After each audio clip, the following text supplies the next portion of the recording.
Assalamualaikum warahmatullahi wabarakatuh. Apa kabar pemirsa Banjar TV dimanapun Anda berada?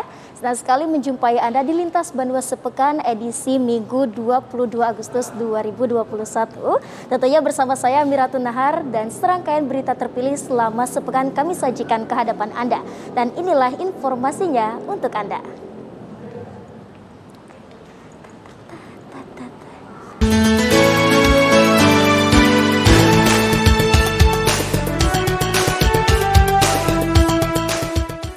Ya pemirsa, senang sekali menjumpai Anda di Lintas Banua Sepekan edisi kali ini karena saya sedang berada di Taman Budaya Kalimantan Selatan dalam rangka pameran lukisan Semarak Topeng 71.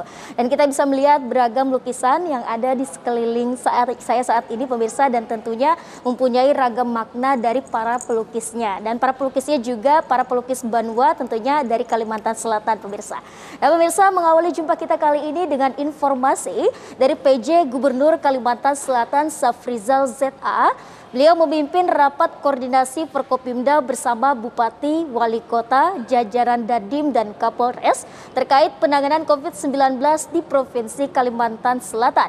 Rapat digelar secara virtual dari Gedung Idam Khalid di Banjarbaru. Sementara itu juga pemirsa, Safrizal meminta PPKM diterapkan dengan sepenuhnya sehingga perlu pembatasan dan penyekatan besar sekaligus dibarengi dengan penegakan operasi justisial di seluruh kabupaten kota dengan harapan penyebaran virus corona dapat turun serta mampu keluar dari penerapan PPKM level 4 dan 3 secara bertahap. Rapat koordinasi Forkopimda Provinsi Kalimantan Selatan dengan jajaran Bupati Wali Kota digelar dalam rangka mengevaluasi, memonitor, menindaklanjuti dan mendiskusikan perihal penanganan COVID-19 di Kalimantan Selatan baik level 4 maupun level 3. Berdasarkan data terakhir, angka kasus COVID-19 di Kalsel masih sangat tinggi, bahkan masuk 10 besar kasus tertinggi penyebaran COVID-19 di Indonesia. Dalam keterangannya, penjabat Gubernur Kalsel Safrizal ZA menekankan sinergitas semua pihak agar kasus positif COVID-19 di daerah ini bisa ditekan. Safrizal meminta PPKM diterapkan dengan sepenuhnya sehingga perlu adanya pembatasan dan penyekatan besar sekaligus dibarengi dengan penegakan operasi justisial di seluruh kabupaten kota dengan harapan penyebaran virus corona dapat turun serta mampu keluar dari penerapan PPKM level 3 dan level 4 secara bertahap. Diminta agar PPKM diterapkan dengan sepenuh-penuhnya, sehingga perlu ada pembatasan-pembatasan yang besar, pendekatan-pendekatan, ya, kemudian penegakan dengan operasi justisial itu dilakukan oleh semua kabupaten kota. Ya, harapannya adalah agar penyebaran, ya, virulensi segera turun, ya, segera kita bisa keluar dari zona 4 dan zona 3 secara bertahap. Ya, kita punya 1 minggu sampai tanggal 23 Agustus untuk dievaluasi kembali apakah kita tetap di zona 4 dan zona 3 atau kita bisa keluar dari zona. Dari sektor hilir ditekankan pada 3T, yakni testing, tracking, dan treatment. Diupayakan dengan treatment yang baik, maka tingkat kesembuhan akan meningkat. Semua pihak terkait dengan penanganan COVID-19 diminta untuk terus melakukan pengecekan angka kasus positif dan kematian, angka keterisian tempat tidur rumah sakit, dan tempat isolasi terpadu. Ahmad Ramadhani, Banjar TV.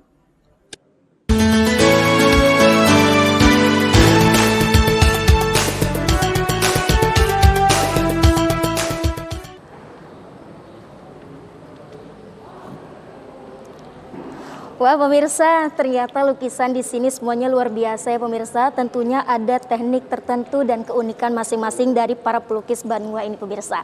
Dan informasi selanjutnya pemirsa kami berikan untuk Anda, menyusul adanya instruksi Presiden Joko Widodo yang meminta Kementerian Kesehatan untuk menurunkan harga tes PCR di rentang Rp450.000 hingga Rp550.000, maka biaya tes PCR di Kalimantan Selatan dilakukan penyesuaian. Sementara itu pemirsa, dalam kebijakan Presiden RI untuk menurunkan harga tes PCR dalam upaya mendeteksi virus corona atau COVID-19 mendapat dukungan Ketua DPRD Kalsel Supian Haka. Asalnya hal itu akan meringankan beban masyarakat. Inilah informasinya kami hadirkan untuk Anda. Menyikapi turunnya harga tes PCR berdasarkan surat edaran Kementerian Kesehatan, Pemprov Kalsel dipastikan akan mengikuti ketentuan surat edaran tersebut yang menentukan batas maksimal tarif PCR di laboratorium swasta. Menurut Kepala Dinas Kesehatan M. Muslim, mesti harga tes PCR turun dari sebelumnya. Namun batas tarif tertinggi tidak berlaku untuk kegiatan penelusuran kontak atau rujukan kasus COVID-19 ke rumah sakit, karena penyelenggaranya mendapat bantuan pemeriksaan RT-PCR dari pemerintah. Ini merupakan bagian dari penjaminan pembiayaan pasien COVID-19. Kalau untuk dalam konteks pemerintah, ya kita masih testingnya ya yang dibiayai pemerintah, ya, testing ya. Gratis berarti Pak? Gratis. Dalam konteks testing dan tracing. Ya. Kalau ditemukan positif konfirmasinya antigen, gitu, baru ya. PCR-nya gratis. Yang kita tentukan seperti itu. Ya. Mulai kapan, Pak? Sejak diluncurkan, kita menyesuaikan itu. Sementara itu pejabat Gubernur Kalsel Safrizal ZA memastikan tarif tes PCR di Kalsel akan mengikuti arahan dari pemerintah pusat, sehingga tidak perlu lagi mengeluarkan surat edaran untuk tes PCR yang dilakukan petugas dalam rangka tracking dan tracing gratis, sedangkan pelaku perjalanan pribadi berbayar. Edaran berlaku nasional tidak perlu lagi diinstruksikan, langsung berlaku. Ya, langsung berlaku. Jadi penyedia jasa PCR menyesuaikan langsung harganya dengan yang dikeluarkan oleh Kementerian Kesehatan. Ya, langsung berlaku, tidak perlu lagi dilakukan penyesuaian. Terkait harga yang berbeda antara Pulau Jawa dan Bali dengan Kalimantan, hal ini dikarenakan adanya biaya pengiriman dan reagensi dari Jawa ke Kalimantan. Apabila ada rumah sakit atau laboratorium yang tidak mengikuti aturan Kemenkes, maka ada ketentuan yang sudah diatur oleh pemerintah pusat. Ahmad Ramadhani, Banjar TV.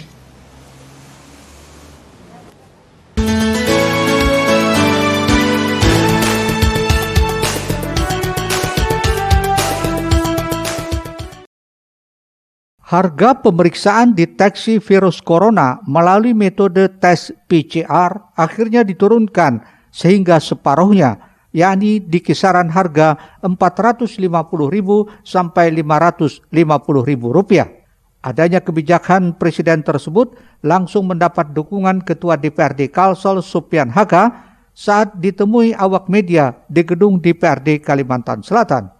Tak hanya itu, Supian juga meminta kepada pemerintah Provinsi Kalsel untuk segera menindaklanjutinya dan bahkan kembali meminta agar bisa memberikan subsidi harga tes PCR tersebut sehingga bisa lebih murah lagi. Namun demikian harus disesuaikan dengan kemampuan daerah. Supian berharap dengan turunnya harga tes tersebut, upaya tracing dan tracking pasien COVID-19 bisa lebih masif lagi dilakukan. Ya, tentu kami sebagai wakil rakyat mensupport adanya program Bapak Presiden untuk menekankan menurunkan masalah PCR itu. Nah, ini harus juga daerah-daerah menyesuaikan. Kalau bisa daerah-daerahnya bisa, kalau bisa subsidi malah. Tapi dilihat dulu tergantung nanti keuangannya. Pada intinya kami sepakat untuk diturunkan. Meski upaya itu direspon baik, namun di sisi lain Supian menolak kartu vaksin menjadi syarat masuk ke wilayah yang menerapkan PPKM level 4 maupun pusat perbelanjaan seperti halnya di kota Banjarmasin. Alasan itu disampaikannya lantaran saat ini masyarakat Kalsel belum semuanya melakukan vaksinasi lantaran adanya faktor kesehatan maupun belum adanya kesempatan untuk bervaksin. Oleh karena itu, Supian Haka juga meminta para petugas penyekatan untuk tidak terlalu mempersoalkan masyarakat yang belum memiliki kartu vaksin lantaran belum divaksin. Kalau misalnya dicari menyangkut masalah kartu vaksinisasi, ternyata tidak ada, jangan dijadikan masalah. Kita belum siap lagi untuk mengadakan masyarakat Kalimantan Selatan semuanya. Nah ini saya sebagai rakyat saya menolak masalah itu. Kalau masalah dijadikan seperti ini, kalau ini tidak ada, ini kan yang ada ini kan banyak pejabat, bukan ASN. Tapi kalau masyarakat kan tentu semua ada. Nah yang seperti ini, kalau ini jadikan tulak ukur tidak bisa masuk mall, ya saya keberatan. Muhail, Banjar TV.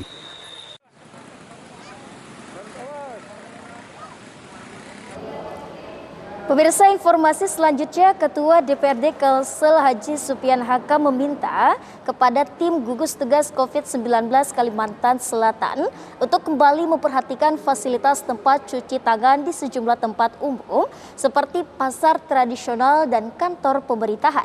Pasalnya saat ini pemirsa kondisinya banyak yang tidak berfungsi bahkan rusak, padahal pemirsa mencuci tangan dengan menggunakan air mengalir dan sabun merupakan hal utama dalam mencegah penyebaran kasus COVID-19. Namun kenyataannya hal itu tak lagi dianggap penting. Di tengah masih meningkatnya kasus COVID-19, sejumlah fasilitas tempat cuci tangan yang merupakan salah satu protokol kesehatan dalam menekan angka penyebaran COVID-19, kini kondisinya sangat memprihatinkan.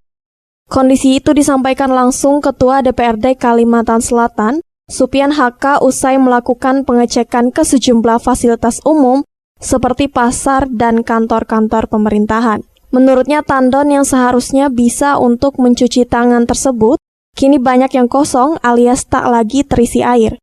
Bahkan banyak pula yang sudah mengalami kerusakan. Padahal mencuci tangan dengan menggunakan air mengalir dan sabun merupakan hal utama dalam mencegah penyebaran kasus COVID-19. Namun kenyataannya hal itu tak lagi dianggap penting. Lebih jauh, Supian berharap kondisi itu bisa kembali diperhatikan oleh tim gugus tugas Kalimantan Selatan dan juga kabupaten kota untuk saling berkolaborasi sehingga penanganan COVID-19 di Kalimantan Selatan terus berjalan maksimal. Keliling antara semua pasar lah yang ada di sini, pasar Ujung Morong, pasar 5, pasar Hanyar, dan pasar Gambut, termasuk juga pasar Antasari. Kita sangat perhatian. Harapan saya khususnya mengajukan kepada gugus tugas berkolaborasi dengan pihak terkait untuk bisa menanganan COVID itu. Kita ini kan kayaknya mati sore nih penanganannya. Kenapa mati sorenya? Saya cek kemarin ada galon-galon di pasar-pasar tidak ada airnya. Itu Pak. Yang kedua lagi malah tidak ada lagi tempatnya. Hilang malah. Yang ketiga lagi tidak ada juga menyiapkan kita untuk cuci tangan, sabunnya, apalagi menyiapkan maskernya. Nah, jadi ini kulihat yang meladak aja tingginya kematian, kelingahan penanganan dari gugus tugas. Nah, jadi saya menghimbau kepada gugus tugas khususnya Kalimantan Selatan, jangan dianggap gampang masalah ini. Harus begitu kita terapkan, jangan begitu satu hari hanya sebagai muncul di TP, besoknya sudah tidak ada. Kemarin kita pernah terjadi, saya ketua mencek secara dadakan, mana airnya di bendera tidak ada, bendera internasional malah. Nah ini bukan bendera, ini hampir terjadi lagi. Kemarin sudah kupiralkan ke pejabat gubernur, ke Kapolda, ke Danrem, ke gugus tugas, termasuk wali kota. Begitu kusidak kemarin, sidak lihat fakta dan nyata. Nah ternyata Sementara itu, salah satu warga pasar di kota Banjarmasin juga sangat menyayangkan dengan kondisi tandon air tempat cuci tangan yang tidak lagi terisi air. Atas kondisi itu, warga juga meminta pemerintah setempat bisa kembali memperhatikan tandon tersebut sehingga kembali bisa dimanfaatkan oleh masyarakat, khususnya pengunjung pasar. 5 bulanan lah, berarti awal-awal tuh kada bebanyu lagi, sekali aja diisi lah. Itu 5 kalian bisa. Tahu sini kan ada. Sini dong.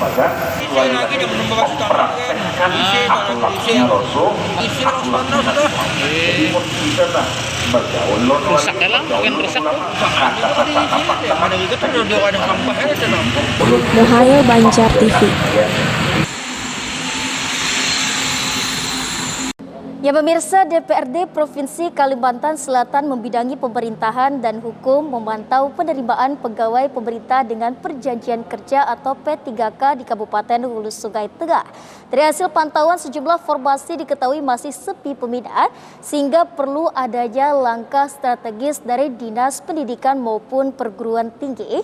Pendidikan memberikan pemahaman kepada lulusan SLTA dan sederajat agar bisa mengambil jurusan perkuliahan yang sedang dibutuhkan oleh daerah. Komisi DPRD Kalimantan Selatan membidangi pemerintahan dan hukum memantau penerimaan pegawai pemerintah dengan perjanjian kerja atau P3K di Kabupaten Hulu Sungai Tengah. Dari hasil pantauan tersebut, Kepala Badan Kepegawaian dan Pengembangan Sumber Daya Manusia Daerah Kabupaten HST, Wahyudi Rahmat menjelaskan, dari 791 formasi yang dicari, diketahui ada 947 yang mendaftar dan yang memenuhi syarat ada 945 orang. Jumlah tersebut juga sudah memenuhi formasi, namun ketika dirinci per mata pelajaran, dari 945 orang tersebut ternyata masih banyak kekurangan. Seperti guru mata pelajaran seni budaya, dari 27 orang yang dicari, hanya 1 orang yang mendaftar. Guru Teknologi Informasi dan Komunikasi atau TIK, dari 56 yang dicari hanya 3 orang yang mendaftar. Selanjutnya guru PPKN yang hanya 3 orang pendaftar dari 11 orang yang dicari. Sepinya para pendaftar di mata pelajaran tersebut diduga lantaran lulusan di Kabupaten Hulu Sungai Tengah hanya didominasi jurusan guru bahasa Indonesia, bahasa Inggris, dan guru biologi. Tahun 2021. Nah untuk P3K kita ada usulan itu sejumlah 817 formasi. Jadi usulan 817 formasi.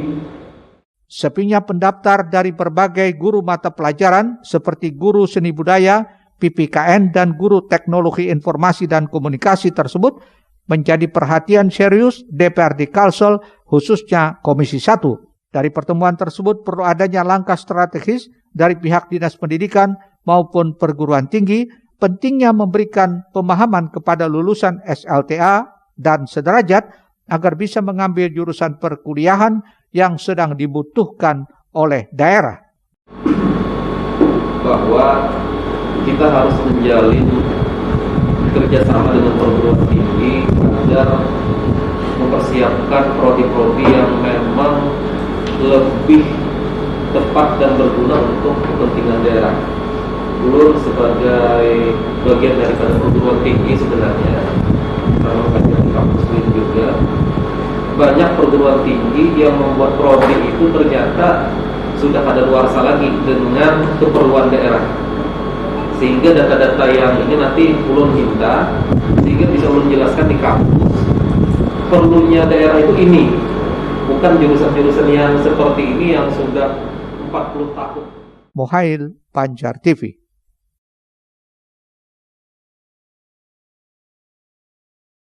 Pemirsa, sesaat lagi kami hadirkan DPRD Kalimantan Selatan apresiasi keringanan denda pajak kendaraan bermotor. Informasinya hadir usai pariwara berikut ini.